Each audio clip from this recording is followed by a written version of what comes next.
नमस्कार दोस्तों, आज के इस वीडियो में कहानी एक युवा आईएएस अधिकारी की, ऐसे अधिकारी की जिसका तबादला 4.5 साल के दौरान 8 बार हुआ। जिस भी शहर में, जिस भी महकमे में उसकी पोस्टिंग हुई, वहां जैसे ही उसने पैर जमाने की कोशिश की, कुछ महीनों के भीतर उसे वहां से उखाड़कर कहीं और भेज दिया गया। ट्रांसफर पोस्टिंग के खेल से वो इतना परेशान हुआ कि उसने भारत सरकार को चिट्ठी लिखकर कहा है कि उसे उसके स्टेट कैडर से हटाकर दूसरे राज्य में डिप्यूटेशन पर भेजा जाए। उस अधिकारी का नाम है लोकेश कुमार जांगिड़, सूबा है मध्य प्रदेश। क्या है पूरा मामला, यह बताने से पहले आपको यह भी बताएं कि उसी अधिकारी का चैट वायरल हो रहा है, जो चैट आईएएस एसोसिएशन के प्राइवेट चैट में, व्हाट्सएप ग्रुप में लोकेश जांगिड़ ने किया। कई आईएएस अधिकारियों पर आरोप लगाए, अपने ट्रांसफर पर सवाल उठाए, अपने वरिष्ठ अधिकारियों की मंशा पर सवाल उठाए। यहां तक लोकेश ने कहा कि उनका ताजा ट्रांसफर एडीएम के पद से एक जिलाधिकारी के कहने पर हुआ है, क्योंकि उस जिलाधिकारी के रिश्ते एमपी के मुख्यमंत्री शिवराज सिंह चौहान के परिवार से, और शिवराज सिंह चौहान का कान भरा गया। नतीजा यह हुआ कि उनका तबादला हुआ। और बहुत सारी बातें उन्होंने चैट में लिखी है। मैं चाहता हूं उनके चैट को आप सुनिए, पढ़िए और समझिए।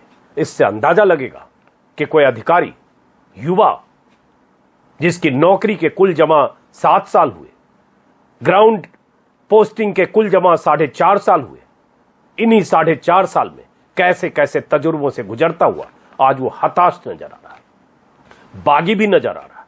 इस कदर कि फैज अहमद फैज का शेर व्हाट्सएप ग्रुप में लिखते हुए वो कहता है, हम देखेंगे, लाजिम है कि हम भी देखेंगे।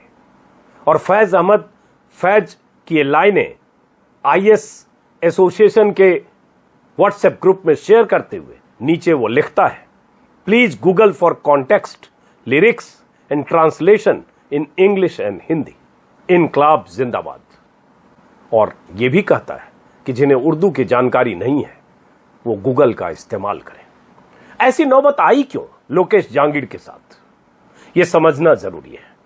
आज के दैनिक भास्कर अखबार की वेबसाइट पर विस्तार से लोकेश के बारे में जानकारी छपी है, और उसी में उस चैट का हवाला भी है, उस चैट के कुछ हिस्से भी हैं। और मेरे पास भी मध्य प्रदेश से किसी ने विस्तार से जो वो चैट कर रहा था आईएएस एसोसिएशन के ग्रुप में, उसकी कुछ कॉपी भेजी है, जो स्क्रीन पर मैं लगा रहा हूं, उसके स्क्रीनशॉट।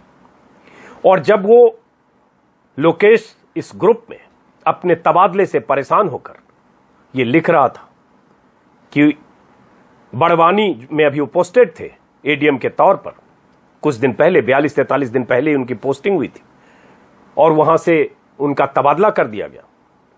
तो उसने लिखा है कि कलेक्टर पैसा नहीं खा पा रहे थे, शिवराज सिंह वर्मा। ये बड़वानी के डीएम के बारे में लोकेश ने लिखा। इसलिए शिवराज सिंह चौहान ऑनरेबल सीएम के कान भर दिए। They are from same Kirar community and collector's wife is secretary of Kirar Mahasabha, CM's wife is president. मतलब डीएम और शिवराज एक समुदाय से हैं और उनके कान भरे गए।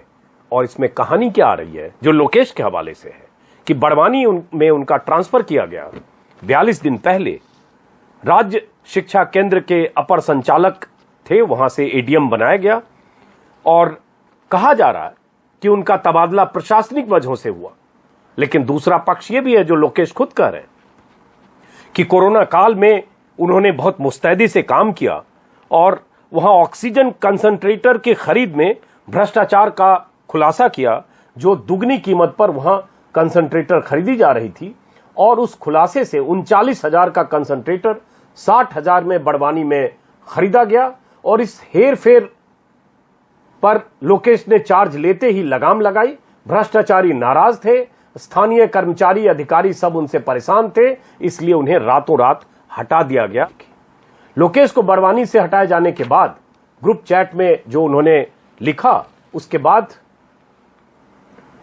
आईसीपी केसरी जो एमपी आईएएस एसोसिएशन के प्रेसिडेंट हैं, उन्होंने उन्हें ताकीद की लोकेश को, जिसमें लिखा कि आप उनका जो पूरा लिखा हुआ वही पढ़ के सुनाता हूं, उसका हिंदी तर्जुमा बता रहा हूं, जिसमें उन्होंने लिखा आईसीपी केसरी ने, लोकेश यह डर होना या नहीं होने की बात नहीं है। आपने न केवल अपने सहकर्मी पर बल्कि परिवार पर भी आरोप लगाते हुए बुनियादी शालीनता खो दी है। कृपया अपनी सभी पोस्ट जल्दी ही हटा लें, यही मेरी सलाह है और भविष्य में ऐसी चीजों से दूर रहें। ये नसीहत दी आईएएस एसोसिएशन के प्रेसिडेंट ने, एमपी आईएएस एसोसिएशन के प्रेसिडेंट ने। जवाब में लोकेश ने लिखा, नहीं मिटाऊंगा, आप मुझे ग्रुप से हटा सकते हैं। मुझे पता है कि आप एसोसिएशन के अध्यक्ष हैं और मुझे हटाने की सभी शक्तियां हैं। Good luck. और लोकेश लगातार जो इसमें लिख रहे हैं उससे उनकी हताशा दिखती है।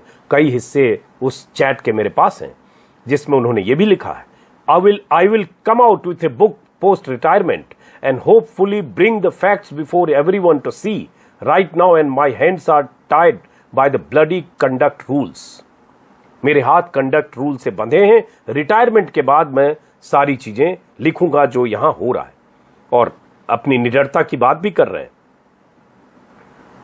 साथ में उन्होंने लिखा, जब उनका शहडोल में वो एसडीएम थे तब के तबादले का जिक्र करते हुए उसे ग्रुप में, ये सोमवार 9:22 का ये चैट है और कई बातें उन्होंने बैक टू बैक लिखी है, जिसमें लिखा है, same thing happened in Shahdol when I was SDM. I told collector that he is a weak collector which he bloody was. हालांकि मैं कहूंगा इस तरह के शब्दों के इस्तेमाल से बचना चाहिए किसी वरिष्ठ अधिकारी के लिए, किसी आईएएस अधिकारी की तरफ से। फिर भी उन्होंने ग्रुप में लिखा, and I was removed on that ground. अगली पंक्ति उन्हीं की है, अगला मैसेज, जिसमें उन्होंने लिखा, this happened when I was removed from Shahdol. जिला परिषद अध्यक्ष who was from BJP himself led the protest march। BJP ने उनके खिलाफ प्रोटेस्ट मार्च किया, जो जिला परिषद का अध्यक्ष था। Interestingly, while those who mint money from all kinds of mafia get transfer from field to field, जो माफिया से जिसके रिश्ते हैं और अकूत पैसे कमाता है, उसे फील्ड से यहां से वहां बेहतर ट्रांसफर मिलता है। And those who impeccable integrity get thrown to secretariat on transfer। और जो साफ सुथरे हैं, जिनकी इंटेग्रिटी अच्छी है, उन्हें सेक्रेटेरिएट में, सचिवालय में फेंक दिया जाता है। यह भी उनके ट्वीट का हिस्सा है, माफ करें, व्हाट्सएप मैसेज का हिस्सा है जो उन्होंने ग्रुप में लिखा है। और ताकीद भी की है कि मैं डरने वाला नहीं हूं और मैं हटाने वाला भी इस ग्रुप में से, इस पोस्ट को हटाने वाला नहीं हूं, इस मैसेज को। और ये दोस्तों हुआ क्या है, दरअसल अगर लोकेश का ट्रैक रिकॉर्ड देखेंगे, 2014 बैच का आईएएस अधिकारी, ग्राउंड पोस्टिंग करीब 4.5 साल से उन्हें मिल रही है। इन 4.5 सालों में अमूमन 5 से 6 महीने एक जगह वो पोस्ट रहे, 8 बार ट्रांसफर हुआ। और नवंबर 16 से मई 2021 तक कुल 4 साल 6 महीने की नौकरी में लोकेश का 7 बार ट्रांसफर हुआ, 8वीं बार यह है जो अभी ट्रांसफर हुआ।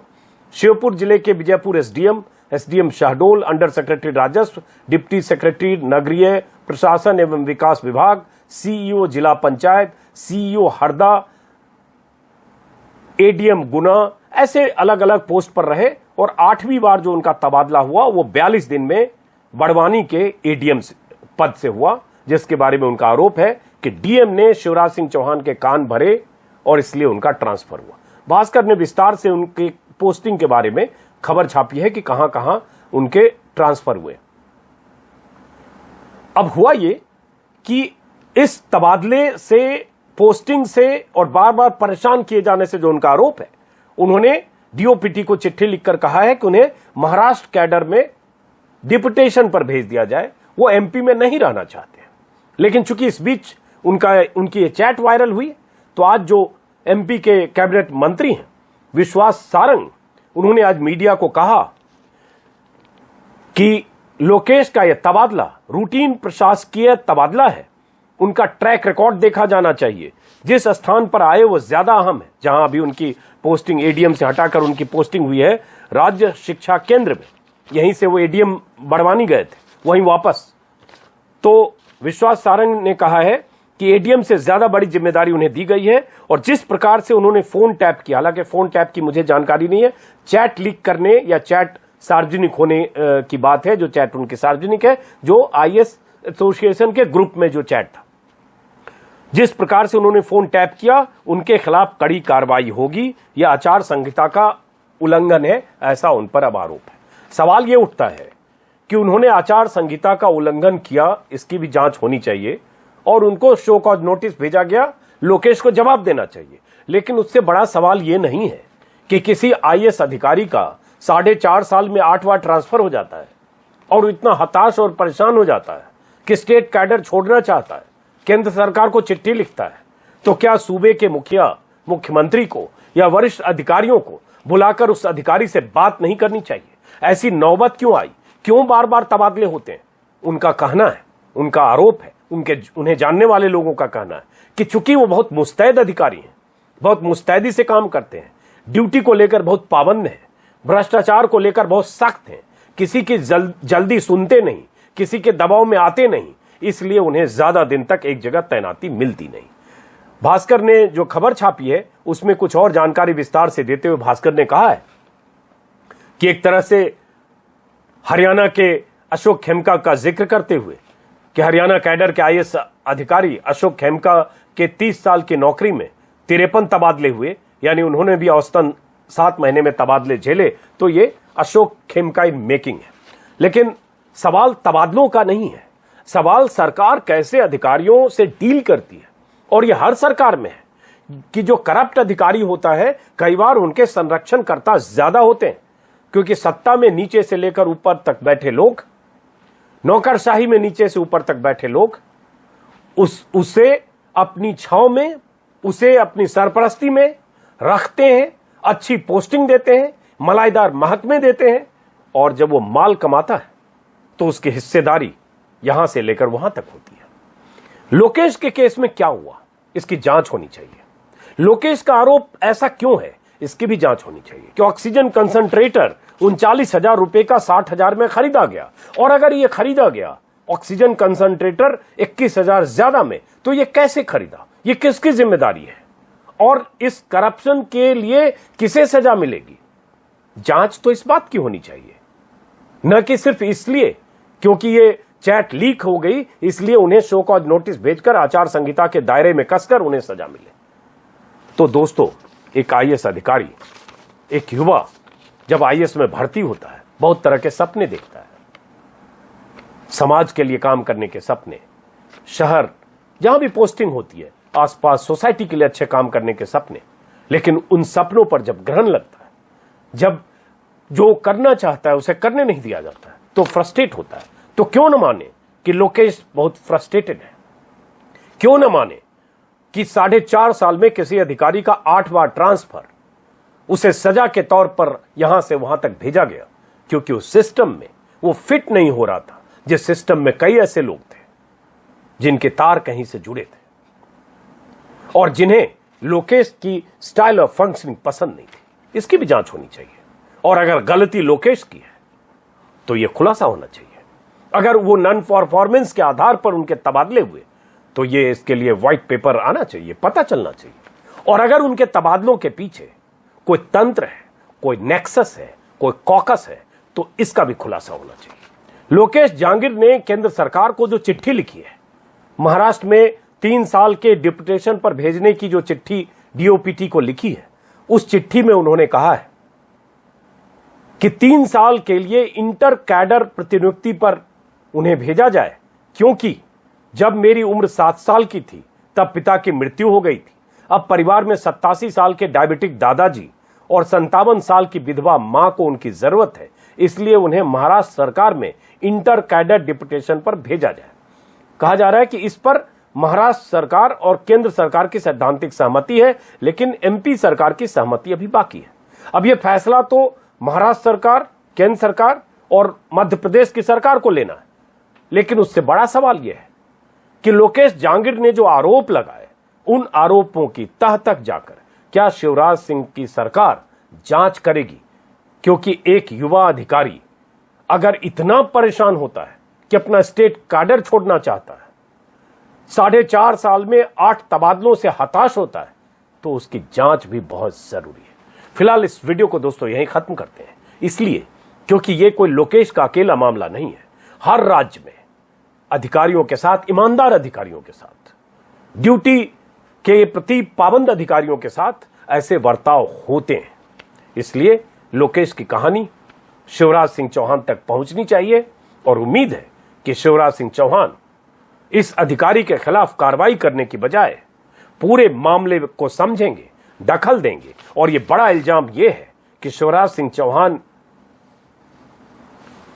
के परिवार से निकटता की बात जो लोकेश ने कही है, उस आईएएस अधिकारी की, बड़वानी के डीएम की निकटता की बात, सबसे पहले तो उसकी जांच होनी चाहिए। एक समुदाय के होने की बात और उसकी वजह से उन्हें शिवराज सिंह के परिवार की छत्र छाया मिलने की बात